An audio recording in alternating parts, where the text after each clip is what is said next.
Ravi de vous retrouver sur France 24. Il est 13h à Paris, 19h à Pékin. La Chine qui accueille ces 2 prochains jours Vladimir Poutine. Premier déplacement à l'étranger depuis sa réélection. Voilà pour les titres sommaires aujourd'hui. Nous reviendrons aussi sur les émeutes en cours en Nouvelle-Calédonie. Emmanuel Macron a déclaré hier l'état d'urgence sur l'archipel. Bienvenue donc dans cette première demi-heure à l'occasion de la visite de Vladimir Poutine à Pékin, consacrée donc à l'étendue de la zone d'influence russe dans le monde. Nous serons dans un instant avec notre invité du jour, Lou Osborne, membre du collectif All Eyes on Wagner, co-auteur avec Dimitri Zuferré de Wagner, enquête au cœur du système Prigojine. Mais tout d'abord, intéressons-nous donc à ce déplacement, premier à l'étranger pour le chef du Kremlin depuis sa réélection le 17 mars dernier. Vladimir Poutine est en Chine, où il a rencontré tout à l'heure Xi Jinping. C'est la troisième. Et on va revenir sur cette première journée de rencontre avec Lou qui est là. Bonjour, notre correspondante à Shanghai.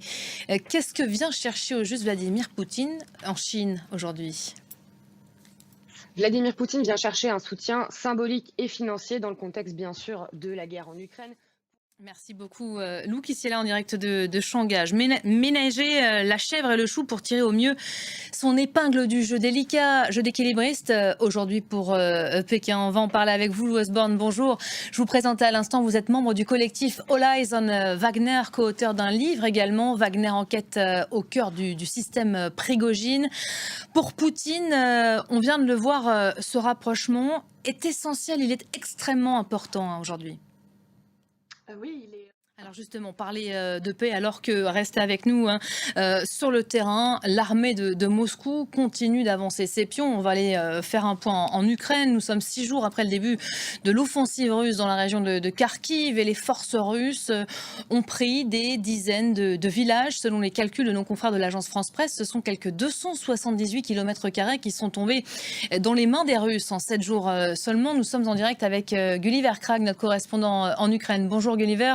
Les observateurs qualifient l'avancée des Russes de plus grande percée depuis fin 2022. On sait que Volodymyr Zelensky s'est rendu sur place à Kharkiv ce matin avec son cabinet de guerre. Il juge la situation extrêmement critique. Pour autant, il dit que la situation est stabilisée par ces hommes. On a de quoi douter évidemment de ses propos, de ses déclarations, vu de ce qui nous revient du terrain.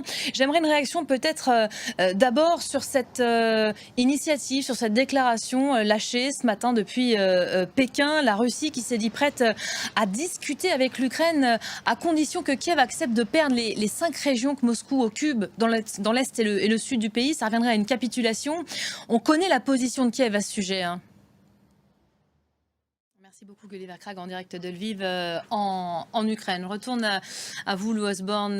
L'armée ukrainienne, on le sait, est en difficulté sur le terrain, en manque de munitions, de bras aussi. C'est d'ailleurs ce week-end que va entrer en vigueur la nouvelle loi devant permettre de faire face aux pénuries d'hommes. Vous découvrirez dans une vingtaine de minutes le reportage de Gulliver Krag à ce propos. L'âge de la conscription sera alors abaissé de 2 ans. Elle passera de 27 à 25 ans. En face, on sait que les Russes aussi doivent faire face à cette question, de devoir gonfler les rangs. Par le passé, la ministre russe Wagner a été un élément assez important. On en parlait beaucoup au début de la guerre. Est-ce que c'est toujours le cas aujourd'hui ?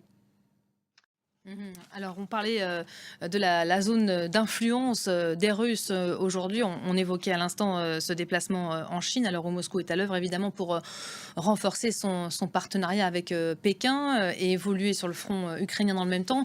La Russie continue aussi, on va en reparler avec vous, d'étendre sa zone d'influence sur le continent africain à coup de propagande anti-occidentale. Moscou qui continue d'avancer là aussi ses pions au sud. C'est ce que nous raconte d'abord en images Noémie Roche. Regardez. On va s'intéresser à cette présence sur le continent africain avec vous, toujours Lou Osborne. Vous venez de publier la semaine dernière un rapport assez accablant réalisé en collaboration avec 2 médias russes indépendants, Verska et Radio Svoboda. Pendant plusieurs semaines, vous avez rassemblé, on va peut-être les voir à l'écran, toute une série d'éléments, de preuves, d'images satellites également démontrant que la Libye, qui avait été finalement assez délaissée par la Russie jusque-là, semble redevenir carrément un pays stratégique pour Moscou. Merci beaucoup Lou Osborne, merci d'avoir été notre invité du jour. Je rappelle que vous êtes membre du collectif All Eyes on Wagner, co-auteur d'un livre, Wagner, enquête au cœur du système Prigojine. Merci. On se rendra en Ukraine dans quelques instants. Vous découvrez le reportage de Gulliver Krag sur cette loi qui entre en vigueur ce week-end sur l'abaissement de l'âge des conscrits. Il passera de 27 à 25 ans dans l'idée évidemment de gonfler les rangs de l'armée ukrainienne. Vous restez avec nous, on se retrouve dans quelques instants. À tout de suite.